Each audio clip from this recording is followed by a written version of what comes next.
আমরা সাধারণত মানুষজন আমাদের টাকাকে কি ঘুম পাড়িয়ে রাখি, না আপনিও ঘুম পাড়িয়ে রাখছেন? কারণ আপনার টাকা 20 বছর যদি ঘুমিয়ে থাকে, ধরুন আপনি প্ল্যানিং করছে এফডির টাকা দিয়ে, বাস এমআইএস-এর টাকা দিয়ে, তাহলে কি হবে 20 বছর পর?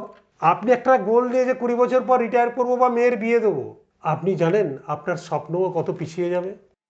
কারণ অনেক মানুষ আছে, আমরা কোনো ঝুঁকি নেব না, সব টাকা এফডিতেই রাখবো। হ্যাঁ না না, আপনার বলুন। নিরাপত্তা অবশ্যই দরকার, কিন্তু একটা কথা আমাদের মনে রাখা দরকার, ঘুমিয়ে থাকা টাকা কখনো দৌড়ে আপনার স্বপ্ন পূরণ করতে পারে না।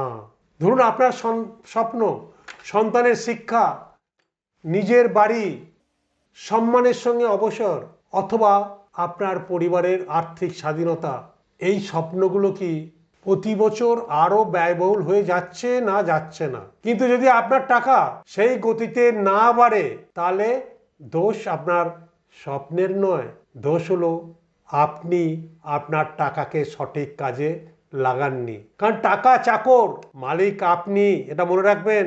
চাকরকে যদি সারা জীবন আপনি শুধু বসিয়ে রাখেন, তাহলে সে আপনার জন্য কি তৈরি করে দেবে? কিছুই না।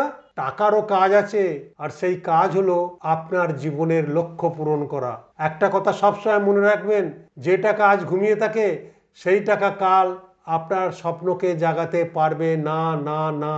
তাই আপনি যদি জানতে চান কিভাবে আপনার টাকা আপনার প্রতিটি স্বপ্নের জন্য কাজ করবে, তাহলে আমাদের বিনামূল্যে গোল বেসড প্ল্যানিং ওয়েবিনারে প্রতি মাসের লাস্ট সানডে ঠিক সকাল 11টায় আপনারা যোগ দিন। আর সেখানে আমাদের হোয়াটসঅ্যাপ নাম্বারে লিখুন BIK, কারণ আমরা কোনো প্রোডাক্ট বিক্রি করি না। আমরা শেখাই কিভাবে আপনার টাকা আপনার জন্য কাজ করবে, যাতে আপনাকে সারা জীবন শুধু টাকার জন্যে কাজ করতে হবে না। আমাদের বাঙালি ইনভেস্ট করার স্লোগানই হচ্ছে জানুন, বুঝুন, দিয়ে ইনভেস্ট করুন।